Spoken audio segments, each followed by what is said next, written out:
everybody needs an advocate. Because I'm not there 24/7. Families that have hemophilia mature faster. I've been feeling a lot of anxiety lately. I'm so tired of being strong. To understand how far we've come helps you appreciate where we are now. No is just no for this person. Somebody's gonna say yes sooner or later. And it helps you understand that there are more steps to be taken in the future. You're the first person I've met with a bleeding disorder. Let's fight the disease and not the people who have it. Growing up in the urban city, there's people that's always gonna test you.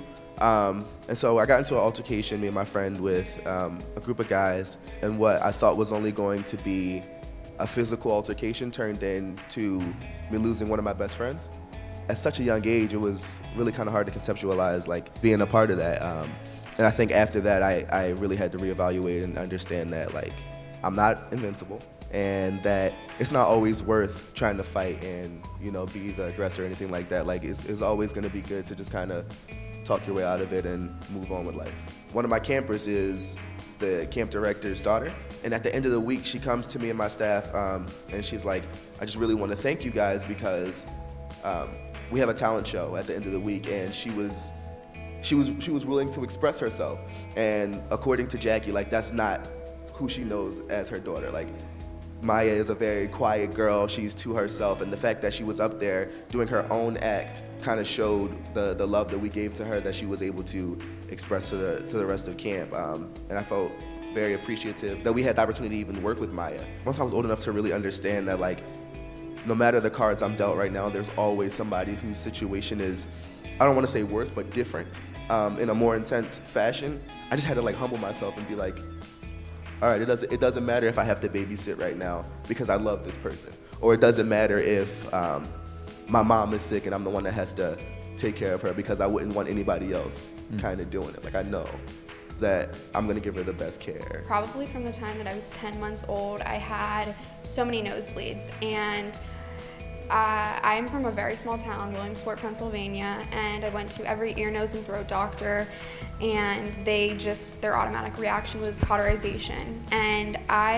a year ago, I was to the point where we said like, okay, this is not okay. I've had my nose cauterized 11 times. From like a young age, I knew I wanted to do pageants. I like pranced around the house in high heels and a tiara, and I was like, I'm gonna be the next Miss USA.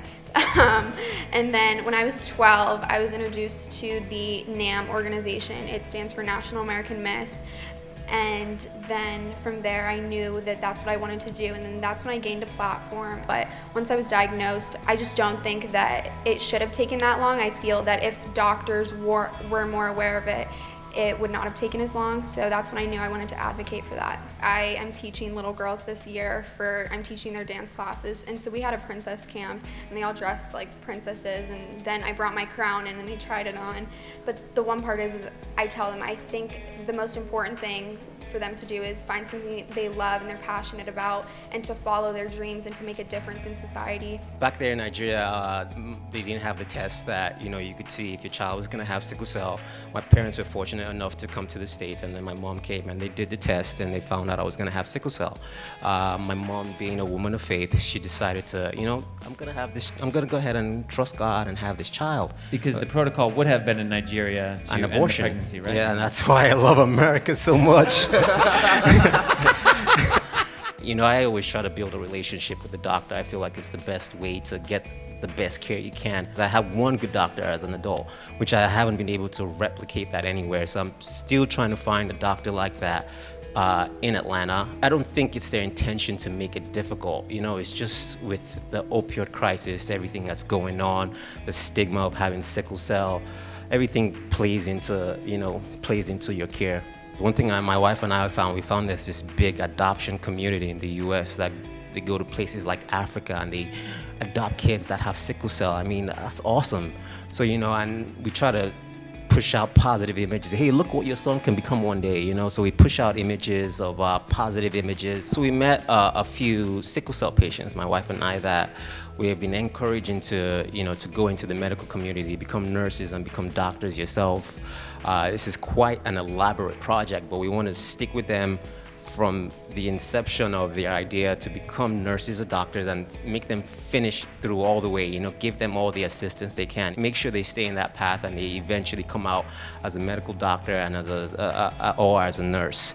And that way, people that have sickle cell are the ones that are actually taking care of people with sickle cell. Thank you all for your open and honest responses today and for sharing so openly with everybody. To watch video from any of our previous Powering Through sessions, visit poweringthrough.org, or to learn more about National Cornerstone Healthcare Services, NCHS, visit nchswecare.com.